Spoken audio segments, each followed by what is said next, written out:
Alors avant de parler encore de François Bayrou avec justement cette rentrée qui s'annonce explosive pour lui, j'aimerais vous faire... Pour nous aussi. Pardon ? Vous allez dire rentrée explosive pour vous ? Oui, oui, pour nous aussi. Tous, effectivement, pour nous tous. Non, j'aimerais vous faire revenir sur quelque chose qui vient de tomber. Vous savez, cette affaire du gérant qui a refusé 150 jeunes Israéliens à venir dans son parc, un parc de loisirs qui se trouve dans les Pyrénées-Orientales. Alors la personne a été gardée à vue, garde à vue qui a été prolongée, et finalement cette personne, une cinquantaine d'années, qui a jamais été entendue jusqu'ici par les forces de l'ordre, qui n'avait pas de problème, a été mise en examen aujourd'hui pour discrimination fondée sur l'origine, l'ethnie ou la nationalité. Alors je m'adresse à vous, Sarah Salman, puisque vous êtes avocate. Cette personne a été remise en liberté. Alors elle risque 5 ans d'emprisonnement et 75 000 € d'amende. C'est ce que précise le parquet de Perpignan. Dites-nous tout. La peine que vous venez d'énoncer est très théorique, puisque ce sont les peines maximales, et les peines maximales sont très rarement prononcées. Donc en théorie, il encourt cela. Néanmoins, j'ai vu que lui invoquait des conditions météorologiques. Il est revenu, il a fait volte-face. Il a fait volte-face, mais en tous les cas, il y aura une enquête là-dessus. Est-ce qu'il y a eu préméditation ? Est-ce que tout le monde était au courant ? Enfin, il y aura une réelle enquête. Après, est-ce qu'il sera condamné ou non ? Là, pour l'instant, il est présumé innocent. Je ne sais pas s'il y a un contrôle judiciaire. Je ne pense pas, sinon ça aurait été précisé. Donc, attendons, et ça sera intéressant de voir quelle sera la sanction. Je pense que c'est une affaire qu'il sera intéressant de suivre dans la durée, et pas seulement de dire il est mis en examen aujourd'hui et il y a tellement d'affaires à suivre qu'on ne suit plus celle-ci. Donc attendons de voir quelle sera la sanction, parce que c'est vrai que souvent on regarde au début ce qui se passe et après les médias ne traitent pas de la sanction ou de la non-sanction des événements. Joseph Massescaron. Moi j'ai qu'une question à poser par rapport à ces événements qui arrivent de plus en plus, et évidemment on ne peut pas s'empêcher de relier ça avec la course, la course, si je puis dire, aux Israéliens dans les rues d'Amsterdam. Il y a quelque chose vraiment et je voudrais juste te poser une question. Oui, pour mettre en perspective ce que vous dites, c'est-à-dire qu'actuellement aux Pays-Bas, il y a des vidéos qui circulent sur les réseaux sociaux qui carrément appellent à chasser les Israéliens. Absolument. Et c'est dramatique parce qu'ils se font tabasser et c'est grave. Un an après le pogrom qui a eu lieu à Amsterdam, quelques mois après le fait qu'on ait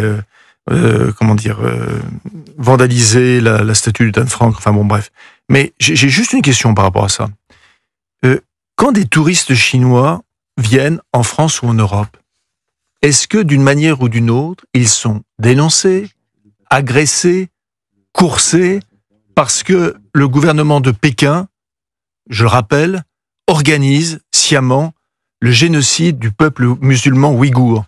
Est-ce que oui, ou est-ce qu'ils sont de quelque manière? Évidemment non. En effet, Sarah Zalman a répondu, parce qu'ils ne sont pas juifs. Voilà. Non, je dis ça parce que... vous avez raison, c'est un parallèle intéressant. Je parle de nuit de cristal rampante, et sur les réseaux sociaux, je me suis fait alpaguer en disant « Mais ça n'a rien à voir. » Mais si, ça a tout à voir. Ça a tout à voir. Parce que justement, c'est 2 poids 2 mesures. Et je peux prendre d'autres exemples de touristes, d'autres types de touristes. Et c'est heureux. Évidemment, c'est heureux. Heureusement que les touristes chinois ne se font pas agresser. Parce que c'est dément. Parce que là, pardonnez-moi, le génocide ouïghour a été reconnu officiellement par toutes les institutions internationales.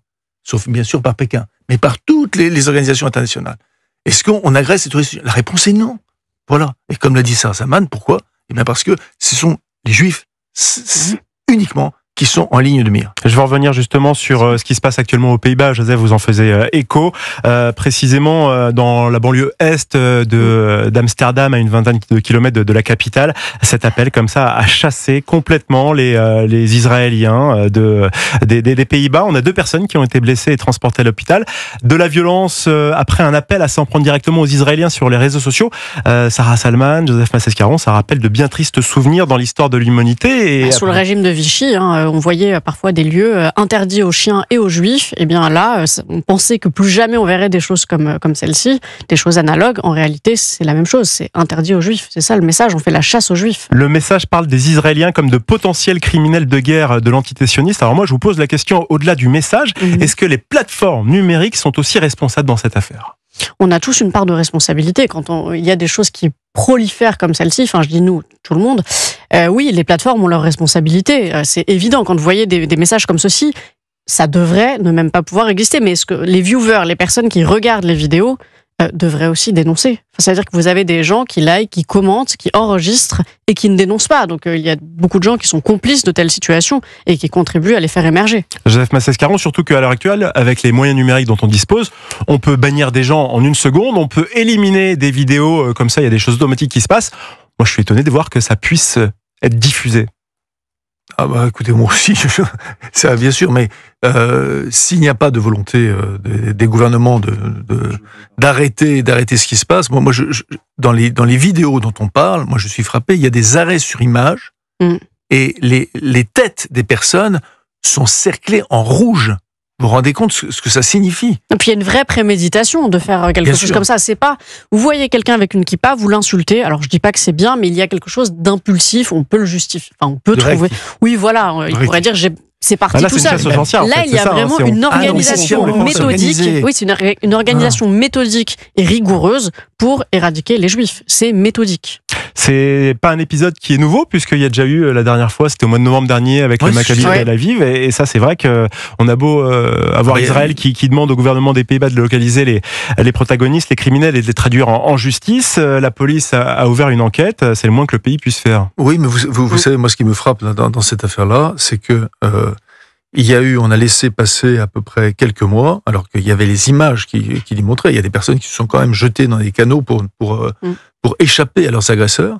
Et quelques mois plus tard, est venue une petite musique sur le mode, mais finalement, c'était pas un pogrom, c'était une altercation entre supporters, etc. Et progressivement. Donc, on nie la réalité. On a les images, on voit ce qui se passe, et pourtant, on nie la réalité. Voilà. Parce qu'on est dans un révisionnisme de la réalité complet, total et permanent. Joseph, Sarah, on va pas se leurrer, ce qui arrive actuellement aux Pays-Bas, ça peut venir chez nous demain ou après-demain avec des vidéos comme ça qui appellent clairement. J'imagine déjà les politiques qui vont dire ah bah oui, c'est pas bien, qui vont condamner. Est-ce qu'on peut pas prendre un petit peu le taureau par les cornes avant et anticiper là, j'attends un peu la réaction. J'attends plus en fait la réaction d'Emmanuel Macron. Il pourrait aussi réagir et dire quelque chose quand il se passe des choses graves en France concernant l'antisémitisme. Et sa réaction, c'est vrai. Beaucoup de mutisme. Oui, beaucoup de mutisme. Alors on pourrait dire qu'il dit mot consent, on peut interpréter ce silence de différentes manières, mais c'est extrêmement décevant. Je pense que la communauté juive, en tout cas la majorité des personnes de confession juive, sont extrêmement déçues de l'attitude d'Emmanuel Macron, qui pourtant, au lendemain du 7 octobre, avait eu une position cohérente. Alors après, cette position a évolué de façon plus ou moins cohérente, voire complètement incohérente. Et là, c'est vrai qu'il y a une vraie déception sur ce sujet. Une dernière question à vous poser. Est-ce qu'on doit considérer l'antisémitisme comme une menace aussi grave que le terrorisme islamiste et lui appliquer les mêmes moyens de lutte? Oui. Oui, oui, parce que l'idée que des Français puissent avoir peur de sortir, avoir peur pour leurs enfants, avoir peur pour leur maison, avoir peur pour leurs biens, avoir peur même quand ils parlent, parce que j'ai vu sur un certain nombre de réseaux sociaux, on dit à une personne, mais vous avez un accent bizarre, est-ce que vous n'êtes pas juif? J'ai vu ça. Alors là, ça ramène directement aux années 30, directement. Donc, oui, là, il y a de quoi, objectivement, il y a de quoi avoir peur. Et puis, pardon, mais quand même, excusez-moi, la litanie des Français juifs victimes maintenant, et victimes de l'islamisme, il faut être aveugle pour ne pas se rendre compte que c'est quelque chose lutter contre ça, c'est une urgence absolue. 19h43, merci d'écouter Europe 1 sur Week-end.